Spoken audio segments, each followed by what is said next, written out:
What they refuse to teach you at school. Hello, welcome back to Get Going. Let me ask you a simple question. What was your favorite thing that you loved most in your childhood? More specifically, in school?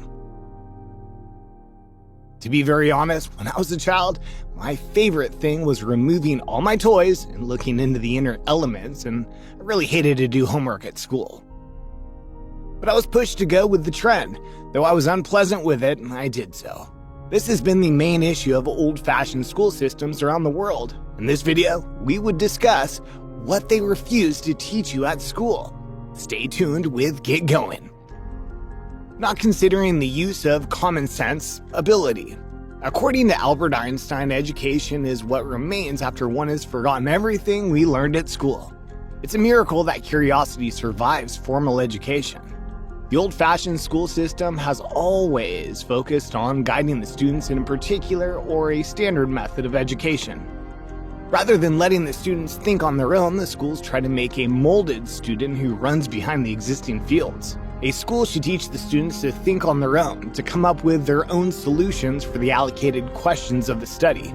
Maybe the majority would provide the exact answer, which is stated in the planned answer script, but a student with the new outcomes should be highly appreciated.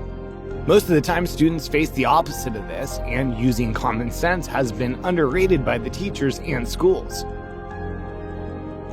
A student with good memorization will have better scores in exams, but still lack knowledge, because the students are trained to memorize an answer which was provided before.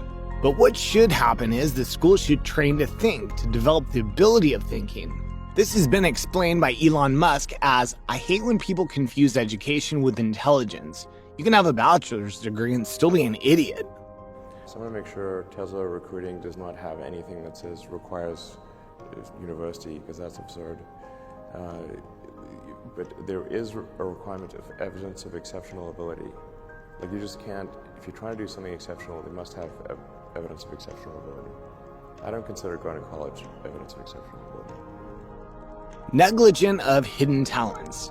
Once Leonardo da Vinci declared, just as eating contrary to the inclination is injurious to the health, so study without desire spoils the memory, and it retains nothing that is taken in. Every person in the world has a hidden talent deep inside. The student should be forced to identify the hidden talents, not to limit them into the classroom. The parents in the schools should give a hand to believe in themselves.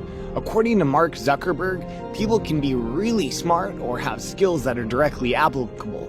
But if they don't really believe in it, then they're not going to really work hard. What should happen from schools is to teach to believe in their talents. I think having the flexibility to explore a lot of different things, which you can do when you're in college, which is one of the amazing things about being in college, is you can work on all these hobbies and code a lot of stuff and try a lot of different things. It's this amazing flexibility that I think most people take for granted. Same teaching pattern for different students with different talents. We all are humans with a limited brain capacity, but the difference is this capacity varies according to each person of the world. A student can be very talented in studies but weak in sports or vice versa. According to the standard syllabus of a school, a child with unique and different skills will be discouraged. Let me provide you an example. If all the animals are taught to climb a tree and called for a test of climbing trees, no doubt, the monkey would be number one. But what would happen to other animals? Maybe some animals like cats and bears would not fail, but for sure some mammals, such as dogs and elephants, would fail the test. It's your time to think. The old-fashioned school systems do the same. They teach the same thing to different children who are capable of different fields. The schools are forced to be an engineer, to be a doctor, or to become a fixed position, but students might be more talented in music, arts, coding, and sports. In the world, there are plenty of examples, just like Elvis Presley, Bill Gates, Tony Romo, a super football player who had not to get any respect at school. Underrating the value of money. Does any school teach the students to become a businessman with the talents? Does any school teach about money? The only quote we hear about money in school is, "Happiness is not all about money."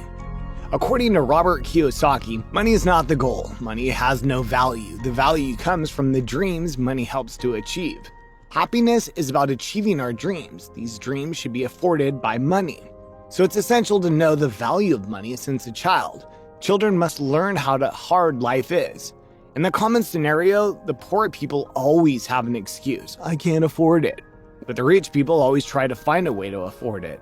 This has been explained by Robert Kiyosaki as, if you want to be rich, don't allow yourself the luxury of excuses. The child must be taught to not fortune themselves by providing excuses for hard situations. What I'm saying is treasonous.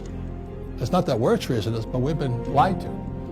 And our school system's complicit in it. That's why there's no financial education in schools. So if you understand that, I would question how much you trusted the school system. Not being told to accept challenges and risks.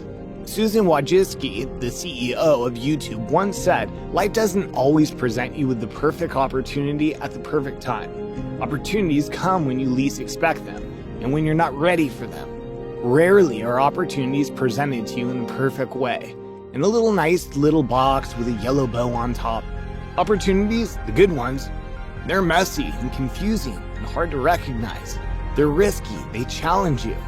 A child should understand this concept from a very young age rather than learning these from society. Taking risks is a fact that is mainly refused at school. All successful people have faced risks in their lives. Once Robert Kiyosaki explained the value of getting risks as successful people take risks knowing that they might fall hard.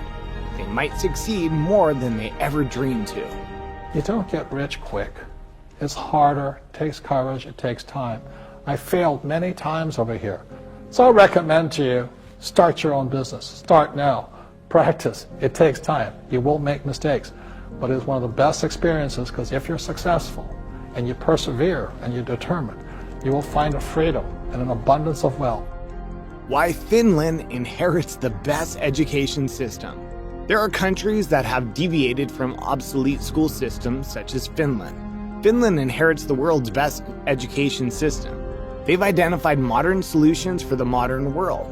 Now, let's look into the concepts of their modern education system, what old-fashioned education systems do not consist of. They do not conduct standardized tests. The only expectation of them is a voluntary test for students at the end of an upper secondary school. Apart from that, the children are tested individually by the teacher. Cooperation is highly appreciated rather than competition. They highly follow the saying of Samuel Paranut, real winners do not complete.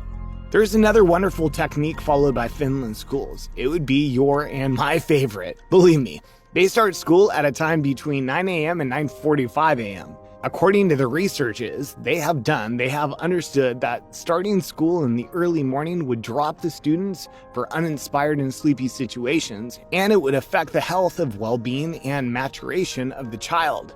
The entire school time becomes longer than in other countries, but those consist of many free times. Actually, those are playtimes. These things allow the students to study in a more relaxed atmosphere. Low stress, learn more. These are what should happen all around the world because education is not an experience to feel like in prison. A psychologist, Abhishek Naskar, has declared, "Let your child see you doing a good deed instead of you telling him or her to do it. The little child shall one day grow up to become a real kind human being." School should be a place where children would find wonderlands. What do you think the best school system is? Haven't subscribed to get going? Click on the bell icon to boost yourself. Also, don't forget to like this video. See you soon from another Get Going video.